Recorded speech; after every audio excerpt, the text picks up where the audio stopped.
Solta a voz, Tiba! Tudo certo, galera? Tiba na área. E vou falar aqui sobre essa questão do Maracanã, galera. Essa briga aí sem fim entre Flamengo, Fluminense e Vasco da Gama. Saiu uma reportagem do jornal O Globo e eu vou colocar aqui para a gente ler juntos sobre mais essa briga entre Flamengo e a equipe do Vasco da Gama com o apoio do Fluminense. Deixa eu voltar aqui, a gente discutir essa questão. Começou a travar, então eu só vou colocar aqui a transcrição do que foi falado pela reportagem do Globo, Jornal Globo, reportagem do Atos Moura. O governo do Rio de Janeiro, através da Casa Civil, renovou a concessão provisória do Maracanã a Flamengo e Fluminense. A decisão deve ser publicada no Diário Oficial do Estado nesta quarta-feira, 26 de abril. Apesar da renovação, o imbróglio está longe do fim. O Vasco move uma ação na Justiça em que pede que haja concorrência pelo termo de permissão de uso, TPU. Essa é a 7ª vez que o TPU é prorrogado de forma automática com a dupla, Flamengo e Fluminense. O atual contrato terminou ontem, terça-feira, e a documentação para a nova prorrogação só foi concluída no final do dia. Os clubes que já gerem o estádio desde abril de 2019, Flamengo e Fluminense, ficarão à frente do estádio por mais 6 meses, ou até a realização da licitação ser concluída. Então, foi renovado por 6 meses automaticamente. Se a licitação não estiver pronta ainda daqui para lá, possa ser que haja mais uma renovação e o Vasco da Gama vai ficando a ver navios, galera. Caso o edital suspenso pelo Tribunal de Contas do Estado no Rio de Janeiro seja relançado e concluído e o vencedor não seja o consórcio formado pelos dois clubes, haverá um período de transição. Então, vai haver mais uma briga aí, galera. Fontes do governo do Estado corroboram o que foi explicitado pela Procuradoria-Geral do Estado de que não faz sentido realizar uma licitação para uma gestão provisória, sendo que o Estado caminha para realizar um entendimento com o TCE e assim lançar o edital em que todos que quiserem poderão participar. Apesar da renovação do TPU, pode ser que haja uma reviravolta a depender do entendimento da Justiça. O Vasco ajuizou uma ação pedindo que haja concorrência na escolha do administrador provisório. Então, o Vasco da Gama, ele ajuizou uma ação pedindo que provisoriamente também participe dessa administração do Maracanã, juntamente com o Flamengo e o Fluminense. Ou somente o Vasco, solo. Já que o Joshua Anderson está no Rio de Janeiro, veio ao Rio de Janeiro, renovou o contrato de Marlon Gomes e veio também para tocar pessoalmente essa questão do Maracanã. O juiz de primeiro grau declinou da sua competência na última segunda-feira, afirmando que pode a lei não permite que ele julgue o caso. Na ação, o Vasco arrolou o secretário da Casa Civil e aqueles que possuem tal cargo só podem ser julgados por uma corte especial. Porque o Vasco da Gama, como arrolou o secretário da Casa Civil, ele tem foro privilegiado, né, prerrogativa de foro privilegiada, o juiz da primeira instância, de primeiro grau, não pode julgar essa ação do Vasco da Gama. E aqui a gente teve, né, várias brigas, né, sobre isso aí. E o Diogo Dantas, né, ontem também, do Jornal Globo, disse que Flamengo e Fluminense estudam nova paralisação no Maracanã para recuperar o gramado. Clubes entendem que decisão judicial a favor do Vasco ignora calendário técnico para uso do campo. Vou ler essa também aqui para a gente. Após 5 jogos em 7 dias, a administração do Maracanã, formada por Flamengo e Fluminense, estuda nova paralisação de 10 dias para recuperar o gramado. As críticas de jogadores do Palmeiras e de pessoas do Vasco, após a partida deste domingo, 2 Vasco, 2 Palmeiras, fizeram o consórcio considerar novamente a possibilidade, já que o jogo foi confirmado após ação na Justiça. No entendimento dos permissionários, ao decidir por mais um jogo e ignorar o calendário técnico de preservação do gramado, a Justiça obriga Flamengo e Fluminense a um descanso forçado do campo. No ano passado, houve uma paralisação de 16 dias para essa recuperação, que acontece no mês de julho, depois de 5 partidas em 11 dias no Maracanã. E os jogos foram esses. Vamos lá, os últimos jogos. Veja os 5 jogos do Maracanã em uma semana e um intervalo entre eles. 16 de abril, 16 horas, Flamengo 3, Curitiba 0 pelo Brasileirão. 51 horas de intervalo entre os jogos, porque o próximo foi dia 18 de abril, às 19 horas. Fluminense 1, The Strongest 0 pela Libertadores. 26 horas e 30 minutos de intervalo entre os jogos, no dia 19 de abril, às 9h30 da noite. Flamengo 2, Nublense 0 pela Libertadores. 66 horas e 30 minutos de intervalo entre os jogos, 22 de abril, 16 horas. Fluminense e Atlético Paranaense pelo Brasileirão. 24 horas de intervalo entre os jogos, 23 de abril, 16 horas, Vasco 2, Palmeiras 2. Então aqui foram esses intervalos, esses 5 jogos realmente sobrecarregaram o estado do gramado do Maracanã. Mas em outras oportunidades, Flamengo e Fluminense também jogaram com esse intervalo, não é?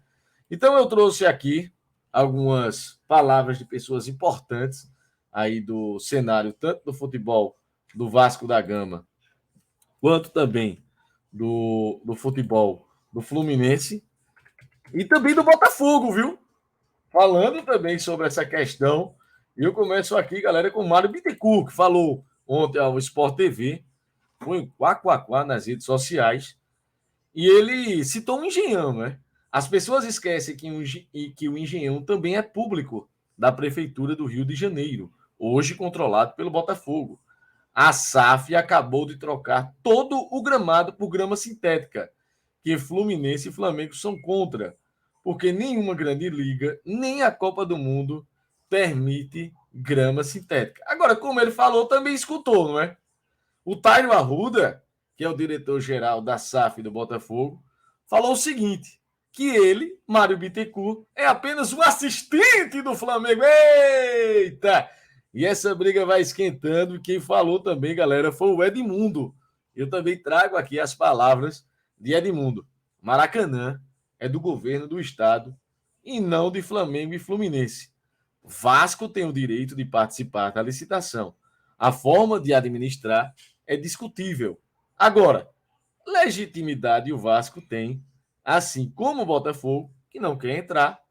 Dizer que são os maiores, então, sem comentários. Aqui são as palavras de Edmundo, né? Então, aqui também tem uma palavra, deixa eu ver se eu encontro aqui, do. Deixa eu ver aqui. De um dirigente do Vasco da Gama, não é? Dizendo o seguinte: o Carlos Roberto Osório, vice-presidente-geral do Vasco, respondendo ao presidente do Fluminense. Mais uma vez, o Mário faltou com a verdade. Abre aspas, né? Ele disse que o Vasco só passa a ter interesse no Maracanã depois de ser adquirido por um fundo que compra empresas quebradas. Olha as palavras de Mário Bittencourt. Ele faltou com a verdade. Assim que o Jorge Salgado e eu assumimos o Vasco, em janeiro de 2021, imediatamente procuramos Flamengo e Fluminense para dizer que gostaríamos de participar de jogos no Maracanã. Falamos com Landim, presidente do Flamengo, Mário Bittencourt, presidente do Fluminense, e o Luiz Eduardo Batista, o BAP, né? Então vice-presidente de Relações Externas do Flamengo, e com Ronaldo França, diretor de marketing do Fluminense, por várias vezes. Em 2021 inteiro, ainda não existia lei da SAF. O Vasco fez uma proposta objetiva. Participariam os 3 do Maracanã. Dos 70 jogos no ano, o Flamengo faria 35, o Fluminense 20 e o Vasco da Gama 15. Uma proposta generosa do Vasco, levando em consideração o tamanho do clube e de sua torcida. Não conseguimos chegar a um acordo. Fecha aspas, diz aqui o Carlos Roberto Osório, vice-presidente geral do Vasco da Gama, galera. E também o Rodolfo Landim, em mais de uma oportunidade, falou, presidente do Flamengo, que não abre mão de forma alguma da forma de como o estádio vem sendo gerido pela dupla Flamengo e Fluminense. Vai continuar tudo como está. E o Mário Bittencourt aqui, trazendo mais palavras dele, ele falou o seguinte, Mário Bittencourt, presidente do Fluminense. Abre aspas. A gente investe no estádio, joga no estádio com chuva, com sol, jogos do campeonato estadual, no meio de semana, que são deficitários. A gente passa por todas as dificuldades para manter o estádio. Mas quando você acha que é um jogo maracanizável, você vai lá, entra na justiça e exerce o direito de jogar. Finetando o Vasco, né? Mas um jogo que você acha que não vai ter lucro, você joga em São Januário. O que eu estou dizendo se comprova essa semana. O Vasco entrou com a liminar, jogou contra o Palmeiras, destruiu o gramado, mas na próxima segunda-feira contra o Bahia, ele informa para a CBF que quer mandar o jogo em São Januário. Porque um jogo segunda-feira à noite, teoricamente de menor público, não é maracanizável. Ele joga no Maracanã quando acha que é maracanizável. E quando não é, ele joga no estádio dele. Nitidamente, o Vasco simula um endurecimento da nossa parte que não existe. Existe o posicionamento técnico. Flamengo e Fluminense já saíram algumas vezes no meio do Campeonato Brasileiro, como no ano passado, quando tivemos que reformar o gramado novamente. Agora o gramado está destruído depois de 2 jogos no final de semana. O Flamengo vai nitidamente ter um prejuízo durante a semana. Vai jogar num gramado ruim. E o Fluminense contra o River Plate na terça-feira, que vem, né, em maio, num gramado ruim por falta de respeito do Vasco aos critérios técnicos. Nunca houve nenhum tipo de intransigência no sentido de não flexibilizar para Vasco e para Botafogo. Então, fecha aspas, essas são as palavras do presidente Mário Bittencourt. E aí, torcedor do Flamengo, torcedor do Fluminense, torcedor do Vasco e do Botafogo, o que é que vocês acham em mais esse imbróglio, né, essa briga, para ver quem vai jogar no Maracanã? Por enquanto, oficialmente, provisoriamente, por mais 6 meses, Flamengo e Fluminense mandarão no Maracanã. Caso o Vasco da Gama consiga jogar, realmente vai ter que botar na justiça, porque a gente está vendo que não haverá acordo entre Flamengo, Fluminense e Vasco da Gama para incluir o Vasco para jogar dentro do Maracanã. Meus amigos, muito obrigado pela presença. Se inscrevam nos nossos canais. Estou passando aqui na barra de rolagem. Convido vocês a logo mais, 9 horas e 30 minutos da noite, assistir comigo e com o Braulio Flamengo e Maringá no Maracanã. Será que o Flamengo consegue reverter essa vantagem do Maringá por 2-0 e se classificar para a próxima fase da Copa do Brasil? Que coisa, meus amigos. A gente vai acompanhar juntos e eu acho que vai ter muita emoção realmente. Valeu, galera! Grande abraço a todos e tenham todos um